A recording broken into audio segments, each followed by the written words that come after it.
framework for, first of all, just creating the prohibition.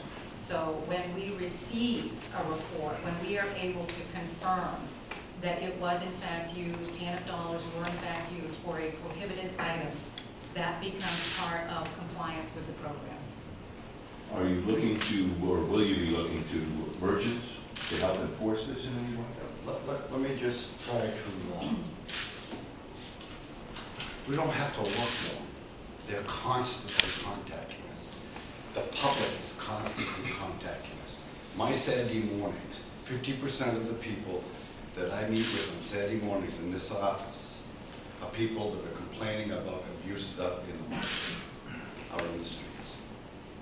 And I think this, once everybody knows the rules, that it's not a lifetime handout, that people are going to be, one, more cautious, two, yes, merchants, I've had merchants come in, and there's one merchant in the state that when people come in and they buy a lot of cash items with their ABT cards, they'll have a corresponding receipt come out for nutritional food, and he gives them both the receipt, and they usually save money if they buy nutritional food over junk food.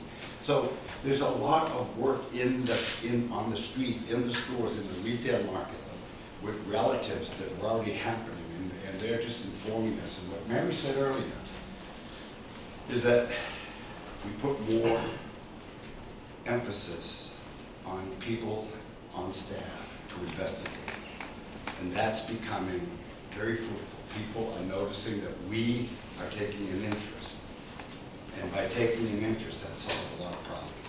Governor, can you address the other side of the equation where you're trying to put these people to work? I don't see how you can put them all to work if you don't have more training programs. There's got to be a price tag to that.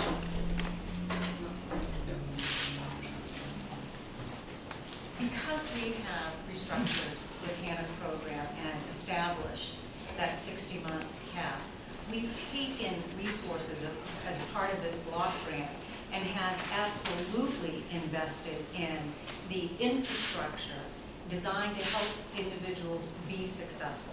The partnership with the Department of Labor, providing resources to the Department of Labor to hire worksite development specialists. So they've gone out and recruited employers to participate in this program to provide training opportunities for individuals to go to those work sites. We have retained the services through an RFP of Maine Medical Center Vocational Rehabilitation. Danielle mentioned not only did she benefit from the comprehensive vocational assessment, but she is now working in that very same program that is about assessing someone's strengths and both being able to acknowledge where some of the weaknesses are, but to bring resources to the table to help them on that successful pathway to employment. So what you're saying is you're making enough savings by reducing payments under TANF to pay for training? It means that we are taking critical resources that are part of this block grant and putting them where they are going to gain the most and provide the most benefit to the individuals who are coming on this program. And what about incentives to employers to hire? Well, certainly the worksite development specialists, we've had employers, especially from the long-term care arena, that said, how do we participate in this worksite development, because they saw it as an opportunity to introduce nursing facilities, assisted living facilities to these individuals as possible jobs. We know that we have many, many jobs today on the job bank that are not getting filled. I've met with employers, the governor has met with employers who are posting jobs and they are not getting applicants. So the more that we can do to work in partnership with the Department of Labor, with the career centers, and create that connection and that expectation for work, not only the more successful will these programs be, but the better our workforce is going to be so that we can attract and retain employers in this state. Yeah, the issue is not trying to find jobs as much as trying to find people who fill the job, qualified people to fill the jobs. And even if this program is really successful, that doesn't stop and solve the problem with filling jobs. We have more jobs than we have people to fill the jobs.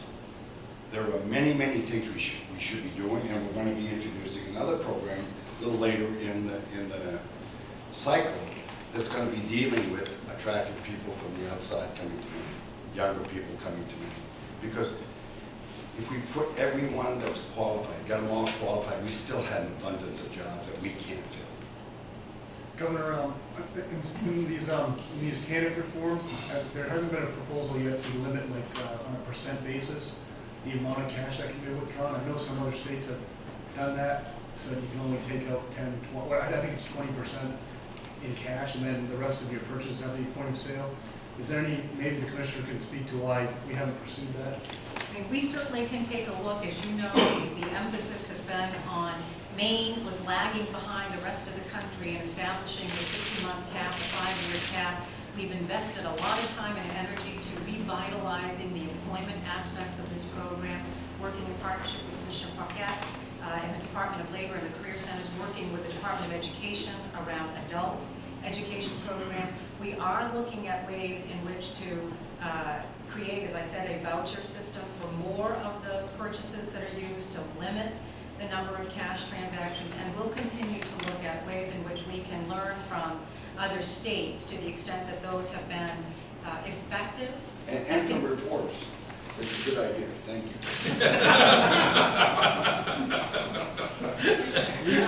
We just saw that the research on other states that I think was prepared for the legislature and indicated that some other states had limited cash withdrawals.